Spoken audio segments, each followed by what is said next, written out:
Salam BBB, berbagi bersama berkembang. Saya Budi Wibowo, founder dari komunitas BBB. Kali ini saya akan melanjutkan tentang cara menghitung harga jual produk UKM episode kedua. Pada episode sebelumnya, Mas Bagus Wahyu Perdana telah menjelaskan bagaimana cara menghitung harga jual produk UKM khususnya untuk pasar lokal. Sekarang saya akan meneruskan penjelasan tersebut. Saya akan menjelaskan tentang bagaimana menghitung harga jual produk UKM khususnya untuk pasar ekspor. Pada dasarnya, untuk harga penjualan ekspor sebenarnya menghitung harga jualnya adalah sama dengan lokal. Kalau kita mengirimkan produk tersebut menggunakan jasa pengiriman dengan kurir servis.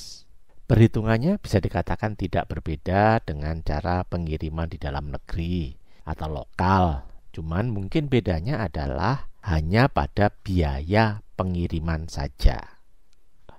Untuk pengiriman dalam jumlah yang tidak terlalu banyak, selain menggunakan kurir servis, kita bisa juga menggunakan sistem pengiriman yang dinamakan sistem LCL atau Less Container Load.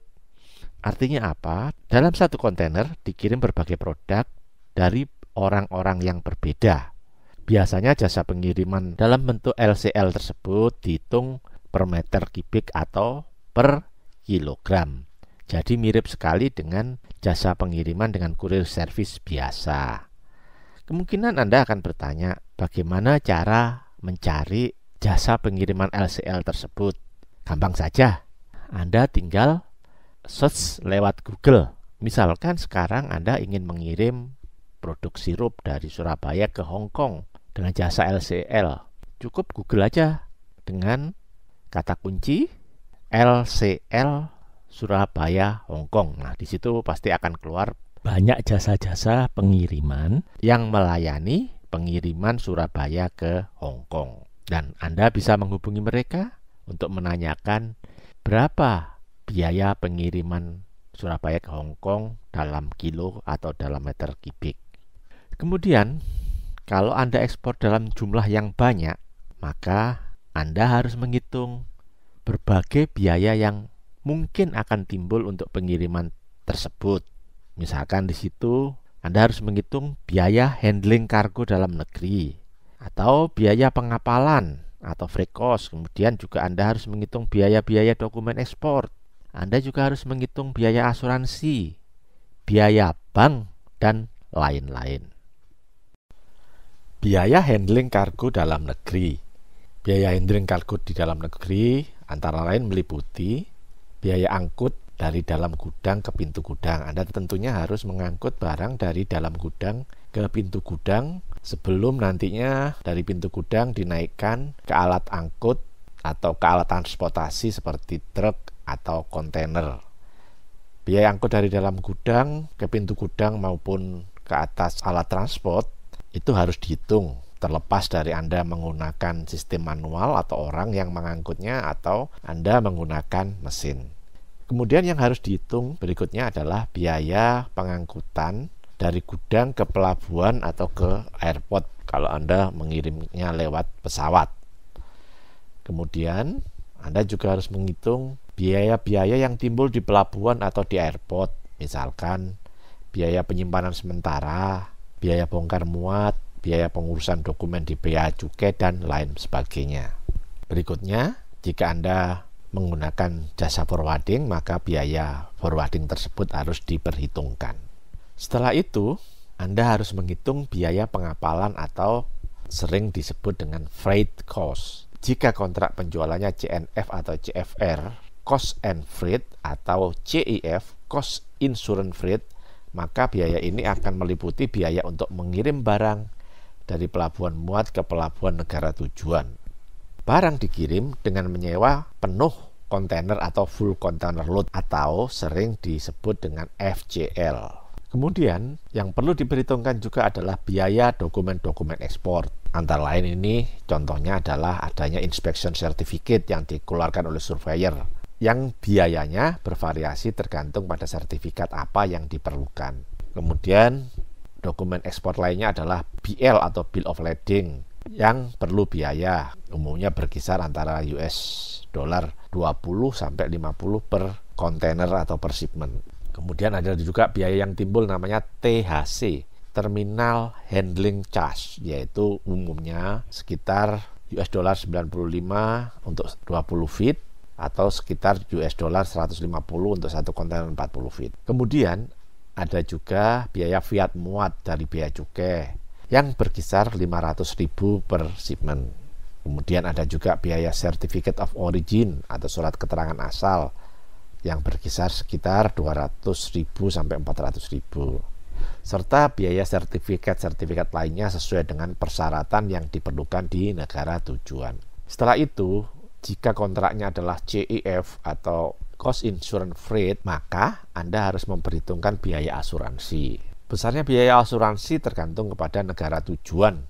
Misalnya, kalau untuk negara-negara maju seperti Amerika Serikat, maka besarnya premi sekitar 0,25% dari yang ditanggungkan. Sebagai kebalikannya, untuk kategori negara-negara yang memiliki risiko bisnis yang tinggi, maka besaran preminya terkadang sangat besar, bisa mencapai sekitar 4%. Semakin tidak aman kondisi suatu negara, maka premi yang diminta asuransi biasanya semakin besar. Selain tergantung kepada tujuan ekspor, besarnya premi asuransi tersebut tergantung juga dari jenis pertanggungan dan komoditi apa yang diangkut. Semakin beresiko komoditi yang diangkut, maka besar preminya semakin tinggi. Biaya lain yang perlu diperhitungkan adalah biaya bank. Biaya bank antara lain adalah bunga bank dan biaya-biaya lainnya yang berkaitan dengan LC. Untuk biaya-biaya tersebut Anda bisa berkonsultasi dengan pihak bank. Baiklah, setelah kita tahu berbagai biaya yang perlu diperhitungkan dalam menentukan harga jual ekspor, ayo kita mulai mencoba menghitungnya. Tapi terlebih dahulu, seperti halnya untuk penjualan lokal, Anda harus merubah atau mengkonversi harga dalam suatu satuan tertentu. Tetapi harga di sini biasanya dalam US dollar. Nah, satuan tertentunya itu bisa per ton, per kilo, per liter, per pieces, per box, per meter, dan sebagainya. Tergantung pada produk atau barang yang Anda akan jual. Hal yang paling krusial dalam menentukan harga jual ekspor adalah menentukan kurs.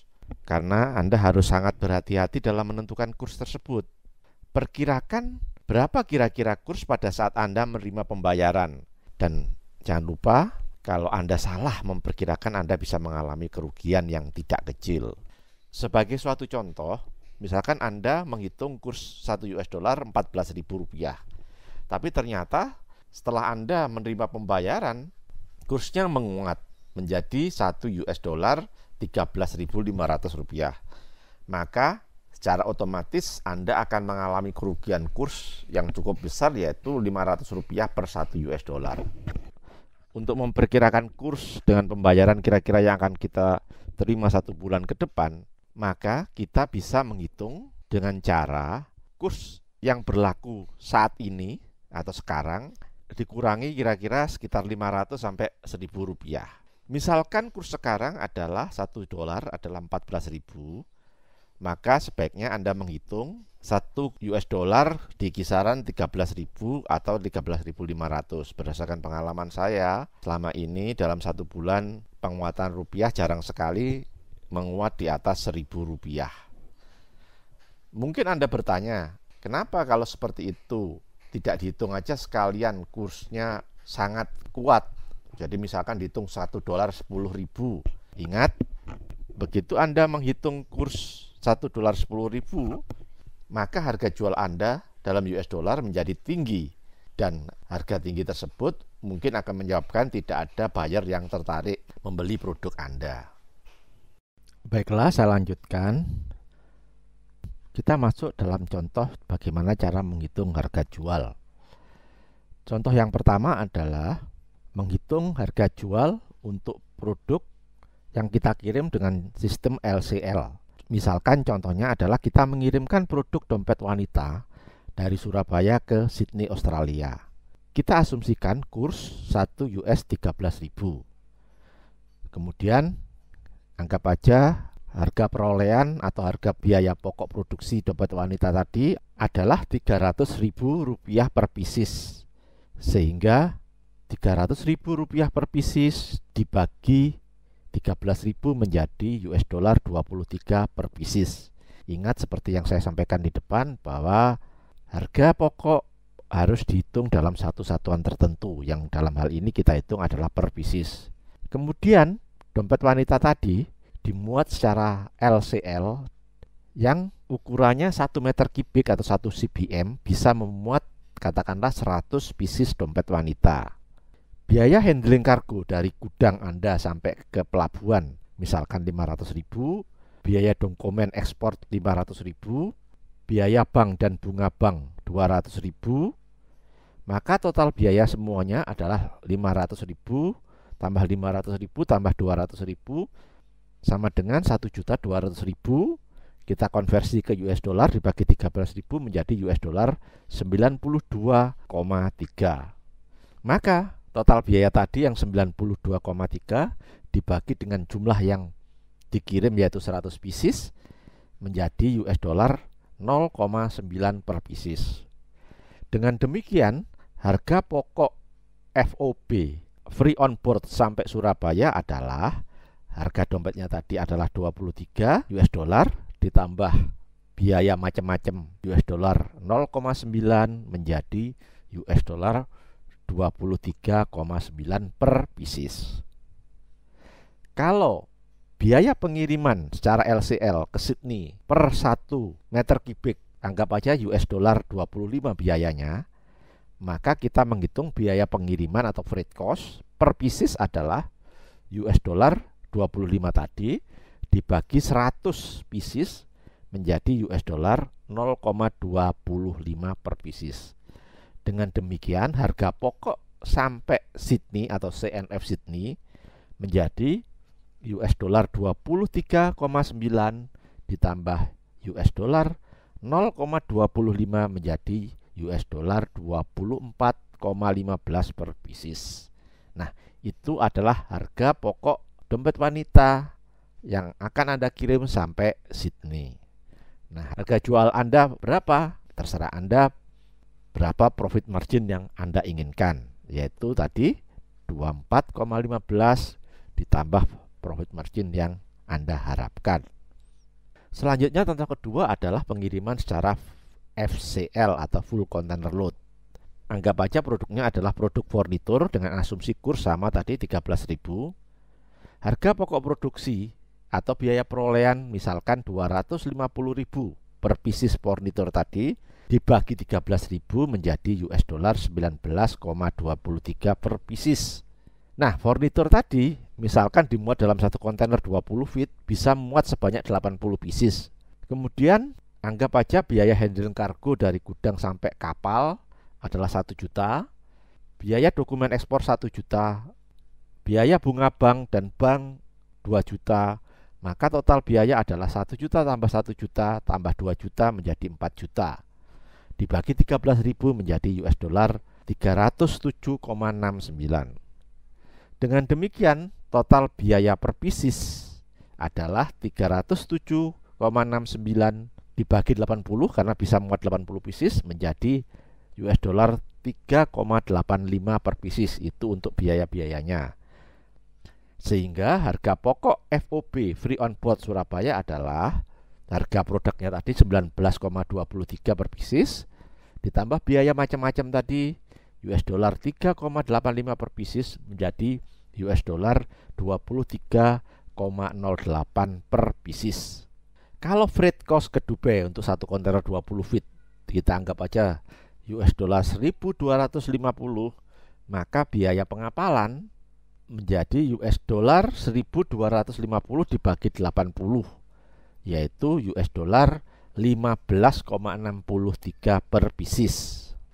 Dengan demikian harga pokok sampai ke Dubai menjadi US dollar 23,08 tadi ditambah biaya pengapalan atau pengiriman US dollar 15,63 menjadi US dollar 38,71 per pieces. Nah, harga jual Anda seperti tadi tergantung pada profit margin yang Anda inginkan, yaitu 38,71 per pieces plus profit margin yang Anda inginkan. Nah, itu adalah dua contoh untuk menghitung harga jual secara LCL dan secara FCL. Sebagai tambahan, akan saya berikan bagaimana cara mengestimasi kuantiti produk dalam satu kontainer. Kalau ukurannya adalah volumetric atau volume, maka Anda perlu menghitung panjang, lebar kali tinggi produk yang akan Anda kirim. Kemudian kita asumsikan bahwa satu kontainer 20 feet bisa memuat sekitar 35 meter kubik. Satu kontainer 40 feet bisa memuat 65 meter kubik. Satu kontainer 40 feet yang high cube, yang tinggi, bisa memuat sekitar 72 meter kubik. Jadi misalkan satu karton produk yang Anda kirim ukurannya 30 kali 30 kali 50 cm, Anda hitung menjadi 45.000 cm kubik. Anda konversi ke meter kubik menjadi 0,045 meter kubik. Dengan demikian maka Anda bisa menghitung satu kontainer 20 feet bisa memuat kurang lebih 35 dibagi 0,045 menjadi sekitar 777 karton. Dan yang terakhir, kalau menghitung secara berat bagaimana? Cara kasar aja, kalau satu kontainer 20 feet ataupun 40 feet itu kisarannya kurang lebih sekitar 20 sampai 25 ton bisa muatnya. Dengan demikian, anggap aja bisa muat 20 ton.